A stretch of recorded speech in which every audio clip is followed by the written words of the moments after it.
Hello, I'm the Hardcore Kid. Hardcore enough to review kid stuff. And so, after doing battle with the forces of evil, putting up with nude furries and such, it's about time I took a rest. Because today, we're having an epic crossover event! That's right, kid. And today's really special, for it's going to be about a film that was good enough to be a Disney hit, but also one to break Disney's ever-going winning streak. Now, recently I took a look at Cats Don't Dance, a film that was released on the same year as Hercules, but ended up winning the Annie Award for Best Animated Film.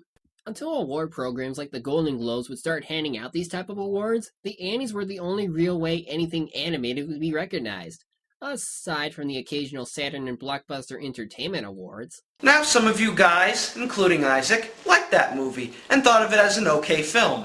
Personally, I didn't. I thought it was way too fast-paced and didn't really give the characters enough time to develop.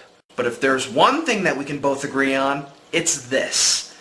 How the smeg did this movie beat out Disney? I mean, sheesh. Disney pretty much swept the 90s with their films. But then all of a sudden they lose out to Warner Brothers?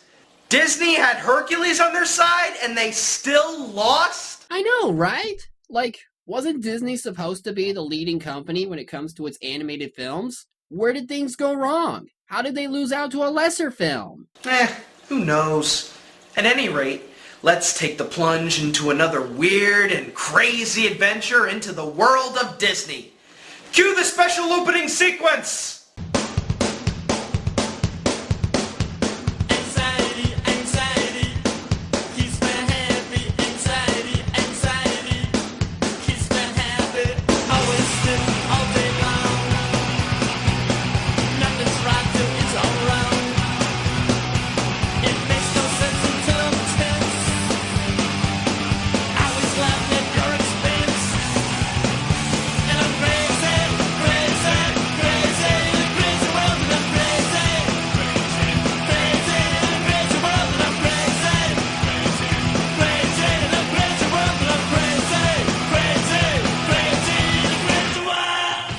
Starts off like any animated film based off real mythologies, with narration. Powerful gods and extraordinary heroes.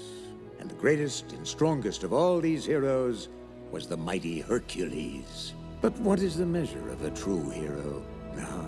That is what our story is. Will you listen to him? He's making the story sound like some Greek tragedy. Well, that's generally what happened, right? We'll take it from here, darling. You go, girl. Back when the world was new, the planet Earth was down on its luck. Okay, when would gospel fit into this? Anyway, their little song sequence tells us that the Titans were causing chaos, Zeus kicked their asses, and they were sealed beneath the earth. Aside from that, I will say this song sequence is quite nice. Sure, it seems weird how they were even able to fit this kind of song in this film, but hey, I'll let it go. What do you say, kid? Kid? Kid! Kid! Huh? You were saying something? Ugh. So after that interesting song sequence about gospel truth, we cut to Mount Olympus, home of the mighty Greek gods. Jeez, look at this place. It looks so goofy with all those clouds. In any case, we get to meet all the Greek gods who have come to celebrate the birth of our main protagonist, Hercules. And the lucky parents of this cute little baby boy are Zeus, voiced by Rip Torn, and the lovely Hera. You know, from what I remember, wasn't Hera actually spiteful towards Hercules? You must be thinking of a different legend. This is the legend brought up by Disney! Good point. On behalf of my son, I want to thank you all for your wonderful gifts. How much you want to bet he forced them to buy those things? Oh, and of course it wouldn't be Hercules without Pegasus, born just like in Pixar's Partly Cloudy. And he's all yours, son. Who said you could come back? However, the party is interrupted with the arrival of Hades, Lord of the Underworld, and voiced by James Wood. You finally made it. How are things in the underworld? Well, they're just fine. You know, a little dark, a little gloomy, and as always, hey, full of dead people. What are you going to do? Well, he's certainly the life of the party. With a personality like that, how could you not have fun? Humiliated by his brother Zeus, Hades returns to the underworld, where thankfully Disney was able to make it creepy, dark. He was as mean as he was. Again with the gospel truth? What, does it run the entire movie if the muses keep bringing it up? We're then introduced to his demonic minions, Pain and Panic. And of course, like every great villain would have, these two are complete idiots. Fine. Just let me know the instant the fates arrive. Oh, they're here! What? The fates are here and you didn't tell me?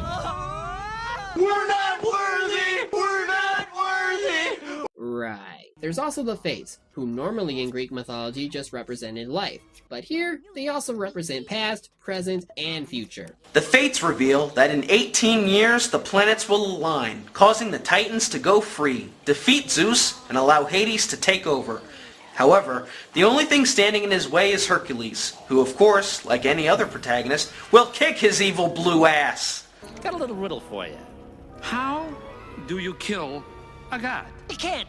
They're immortal? Bingo! They're immortal! So, first you gotta turn the little sunspot mortal. Now wait a minute. If you had that with you the whole time, then why don't you have Zeus drink it and make him mortal?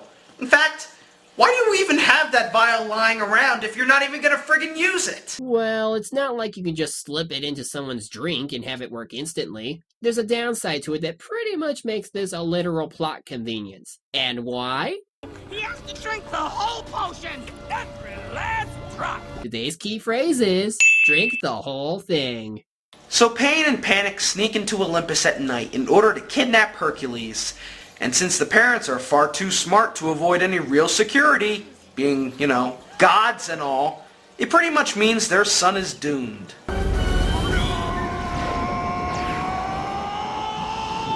No, you could still stop them.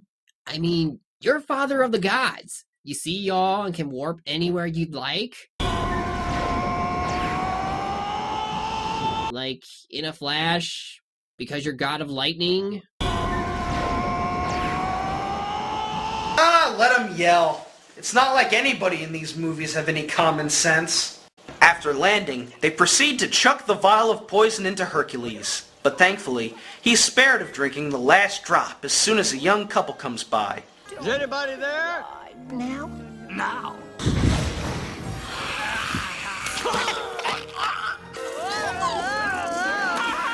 Hey, they actually got part of the myth right. Two snakes defeated by his little baby hands. And rather than just take Hercules back, Zeus and Hera actually lets the couple raise Hercules for the rest of his life.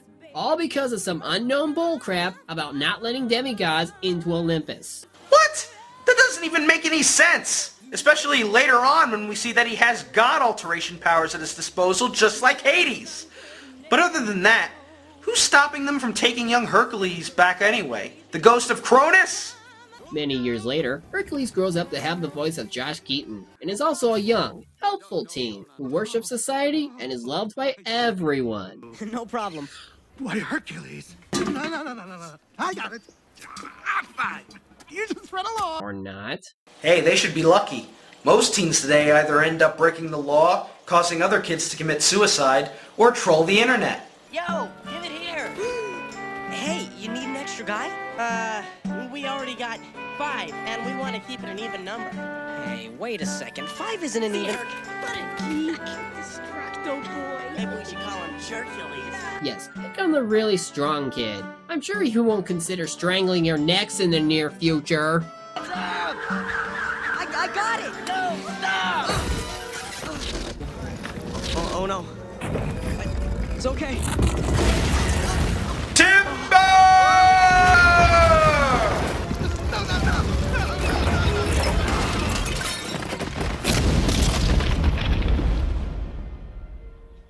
Look what you did. I'm warning you. You keep that freak away from here. Well, fine. See if he cares to save you anytime soon. Sometimes I feel like I really don't belong here.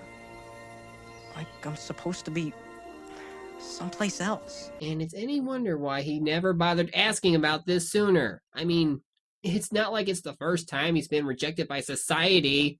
Anyway, this next song sequence is spanned throughout a few scenes, which is an odd way to go. I have often dreamed of a far-off place where a great warm welcome will be waiting for me. I will find my way. I can go the distance. I'll be there someday. If I can be strong. Ah, yes. The sweet sound of a guy who can sing his own vocals without the music overlapping him. Of course, it's weird how this song extends through several more scenes, but meh, I can dig it. So his parents tell him about how he was found, and that he was related to the Olympian gods somehow. So he heads to the Temple of Zeus to get answers. And when he does...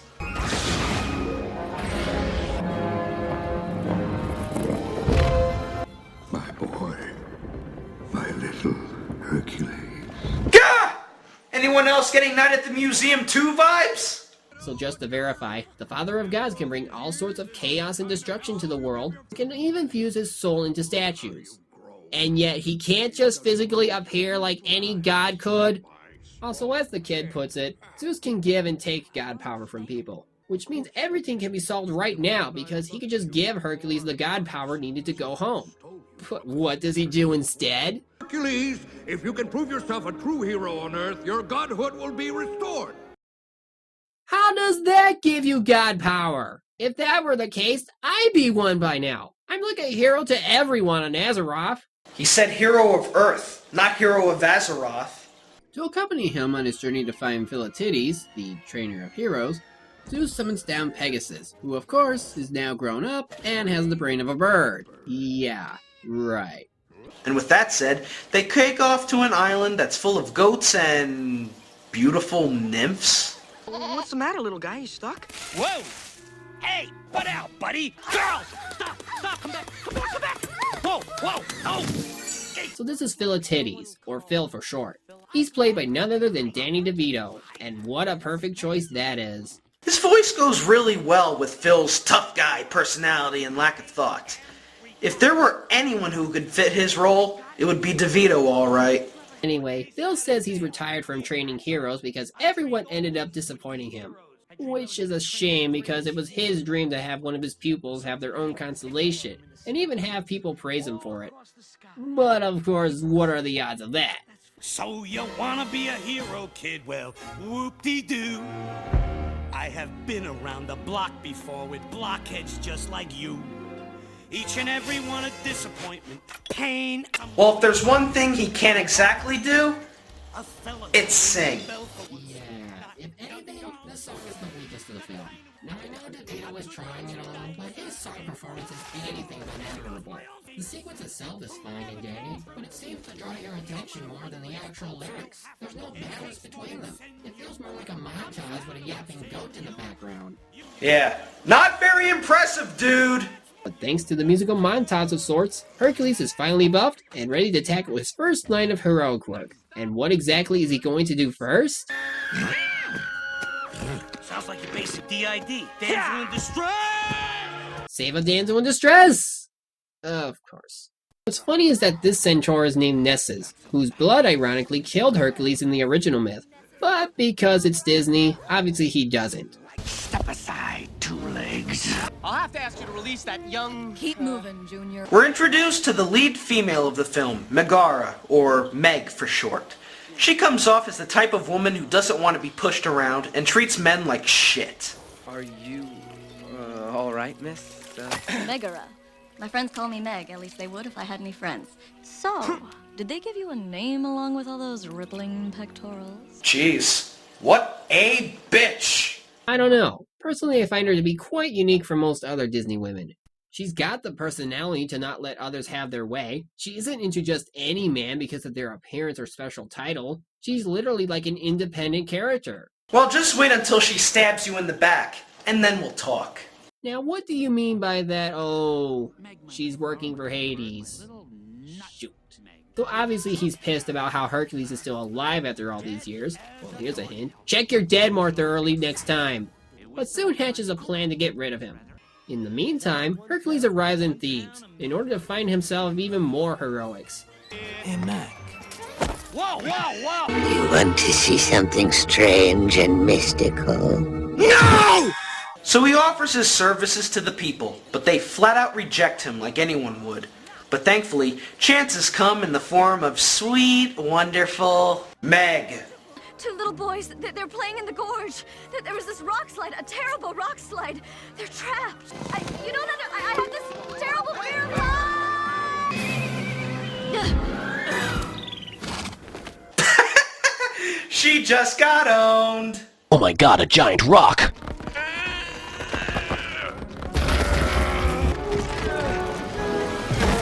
Jeepers, mister, you're really strong. Not even a giant rock can defeat the mighty Hercules. Can nobody stop him?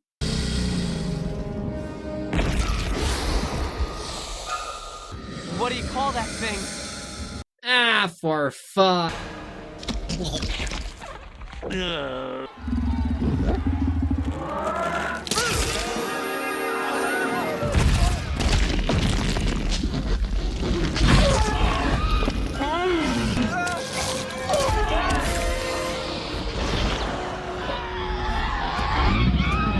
So now that he's pretty much boned here, he does what most heroes would do at this point and commits suicide.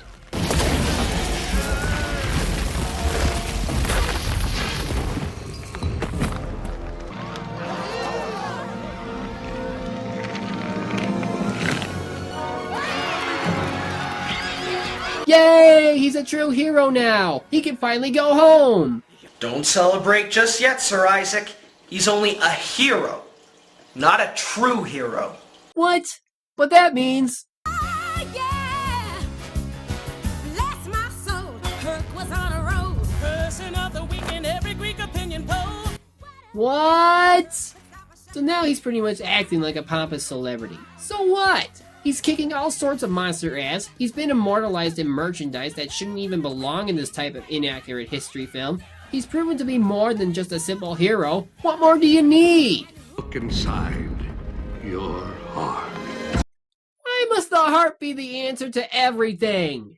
So if the planets almost aligned, Hades decides to send Meg out to see if she can find any weakness to Hercules. And this is where we learn that Meg at once sold her soul to Hades in order to save her boyfriend, who would end up rejecting her, which would then explain why she's so harsh. Well, I guess I could feel for that, but it doesn't exactly change my overall opinion on her.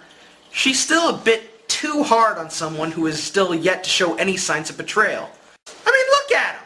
He's a freaking Boy Scout! So after a brief scene with Hercules getting a pep talk with Fel, Meg shows up when no one else is looking and persuades Hercules to go out with her. Now this is exactly what I'm talking about. Two eventual lovers going out together, getting to know each other, and learning a thing about one another, while leading to a more convincing shipping. Something that Warner Bros. Could have easily have done if they actually spent 20 more minutes with their film. Oh, why couldn't you have been better? Sometimes it's better to be alone. Nobody can hurt you. Stop this, before we... Alright, break it up! Break it up! Party's over! Ooh! Cock-blocked! What follows is probably one of the film's better songs. Who'd you think you're kidding? He's the earth and heaven to you. Try to keep it hidden. Honey, we can see right through you. Girl, you can't conceive it. We know how you're feeling, who you're thinking of. No chance, no way, I won't say you don't know. Now this is what you call a love song. Susan Egan does a great singing job with Meg. The lyrics are nice and catchy, and the sequence is full of lovely imagery. You could even argue that it's the universal love song to any relationship like this. I wouldn't know about that, but I do agree, it's pretty damn good. But watch as the mood quickly changes with the arrival of Hades. While Meg claims Hercules has no weaknesses, Hades, however, has found the one weakness no main character can be without. Their girlfriend. Always gotta be the girlfriend. Prior to this, though, Phil mistakes Meg for actually working for Hades, and tries to warn Hercules about it. All while Pegasus gets distracted by... My God, it's a My Little Pony Deluxe! They're gonna sweep the world with their cuteness and... Oh wait, it's just Pain and Panic. What a relief. So Phil tries to tell Hercules about Meg in the only way Danny DeVito could. Trash talk. She's a fraud! She's none but a two-timing, stop it! No good, lying, scheming... Shut up! Obviously, he's too deep into her to even listen to his own mentor, which will come to bite him in the ass in just a few moments. Ah, there he is. Name is Hades, Lord of the Dead. Hi, how you doing? Hey, I'll need a few seconds, and I'm a fast talker, all right? Obviously. You give up your strength for about 24 hours, okay? Say the next 24 hours. And Meg here is free as a bird and safe from harm. We dance, we kiss, we schmooze, we carry on, we go home happy. What do you say? Come on. All right. Yes, we're there! Bam! If he could do that all along, then why didn't he? Or can he only do it with deeds?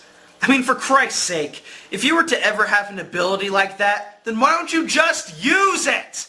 Why do you have to force it as something that even Rumpelstiltskin could do? And the worst part is, we have yet to see Zeus show off his god alteration power. So now that Hercules is drained of his god power for a day, Hades proceeds in freeing the Titans from their eternal prison.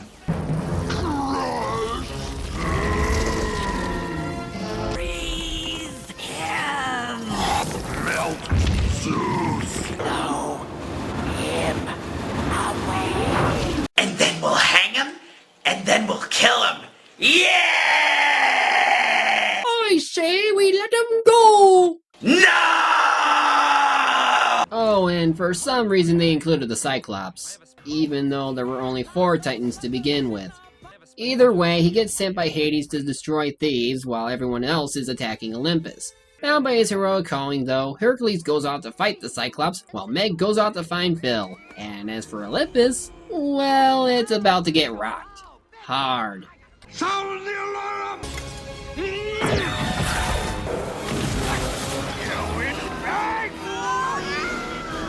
You'd think they'd do better than that, especially Zeus and his almighty lightning bolts. So after being tossed around like a rag doll, Phil returns and tells Hercules to keep fighting and never, never, never give up. This somehow gives Hercules the motivation to fight back using only normal human tactics. You mean you could actually beat down godlike entities with just a toothpick? Awesome! Hercules, look out! Meg! No! Okay, how is she not a bloodstain right now? A stone pillar falls on her and she shows no signs of injury. So Hercules gets his god power back since the deal was Meg couldn't get hurt. She then tells him to go as he rides off to face the Titans in battle. Not me! Say, what was it Zeus said earlier about only gods being able to exist on Olympus? Cause if Hercules can fight perfectly fine here, then I don't see the problem of letting demigods in. Who wrote your laws? Now, what's your old man work? And why is it now your thunderbolts work when they clearly didn't earlier? What the hell is with all these plot holes? After the battle of epic proportions, Hercules races off to save Meg, just as the Fates slowly prepare to cut her thread of life. Yes, let's slowly cut the thread of life in order to build dramatic tension.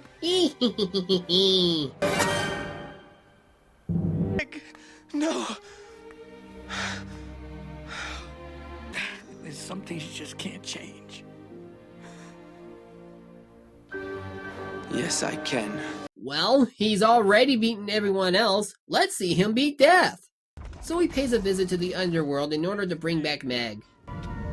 Well. It's a small underworld after all, huh?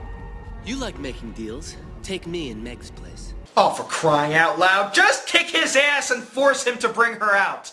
Why does it always have to come down to deals? So he dives in, which causes him to age. The Fates slowly prepare to cut his life thread when... What's the matter with you, scissors? The thread won't cut. Well, if only we saw this coming, we would have cut his thread faster. So yeah, after just doing a dive, he's finally a true hero and thus instantaneously acquires full god mode. Why not? Meg, talk to him. A little schmooze. Ooh, faced! So Hercules literally brings Meg back to life, and as a result, the gods finally take him back up, ready to accept him back. For a true hero isn't measured by the size of his strength, but by the strength of his heart. Hurt! Oh!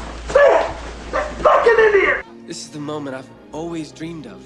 But a life without Meg, even an immortal life, would be empty. And there it is, folks, the god alteration power of Zeus. If he could do something like that this whole time, why didn't he do it sooner?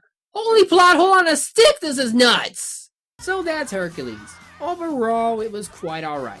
What do you think, kid? Hit or headache? Definitely a hit. But you know, I think I understand now why this film might not have won that award. It's because of the plot holes. I mean, in order to have this film with this edgy kind of story, you had to hope people wouldn't notice the plot holes that are bigger than Olympus. Agreed. And that shouldn't be the case. Though then again, when you're dealing with godlike entities, it would be bound to happen anyway. Characters for the most part are actually likable, though some seem to be a little bland in some areas. But it's nothing too major. The animation is excellent, though not every character design is favorable. And the songs, well, they speak for themselves. Definitely. But really, it doesn't matter if this film didn't win Best Animated Feature. That's just something to get our attention. Ultimately, it's up to us to decide if it's something that we can watch. They'll have those who like them, and some who don't. And that's fine, really. All I can say is, these two films are alright, and deserve to even be mentioned by people. Just don't expect them to share the same DVD collection as others. Well, I think that pretty much answers our question. So, what do you want to do now? I don't know. Want to play some Rock Band? I'm in. Isaac? Kid? Kid? The hell? Did his connection break on me? Ah! Hello? Isaac? Must have lost the connection. Oh well. Hello again, kid. Mr. British guy? Where the hell did you...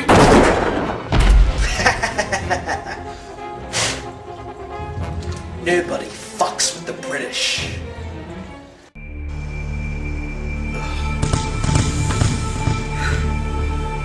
Where am I? Who's there? Freddy's home, bitch! Oh!